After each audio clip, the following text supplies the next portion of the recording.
Welcome to Not Milk Never Milk. Subscribe if you're lactose intolerant. In this video, I will explain how to cook fava beans from a can. First, drain and rinse your canned fava beans thoroughly under cold water. This removes excess sodium and any canning liquid. While not strictly necessary for canned varieties, you can gently remove any loose skins if you prefer a smoother texture. Finally, pat the beans dry with a paper towel to ensure they brown nicely when cooked. This quick preparation sets the stage for delicious results. For a simple and delicious preparation, heat 1 tablespoon of olive oil or butter in a skillet over medium heat. Once shimmering, add your prepared fava beans. Sauté them for about 5 to 7 minutes, stirring occasionally until they are warmed through and slightly tender.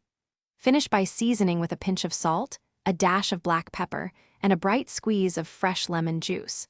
This method brings out their natural, earthy flavor beautifully. To elevate your fava beans, consider adding some flavor boosters. During the last 2 minutes of cooking, stir in 1 clove of minced garlic or a tablespoon of chopped fresh herbs like mint or parsley. For a subtle warmth, a pinch of red pepper flakes works wonders.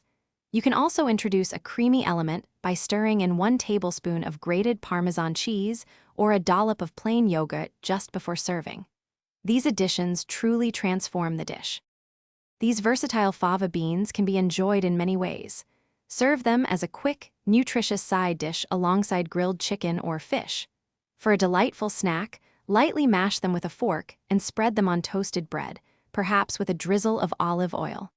They also make an excellent addition to fresh salads or hearty grain bowls, providing a boost of protein and a pleasant texture. Enjoy your perfectly cooked fava beans. Thanks for watching. If this was helpful, leave a like and consider subscribing. See you next time.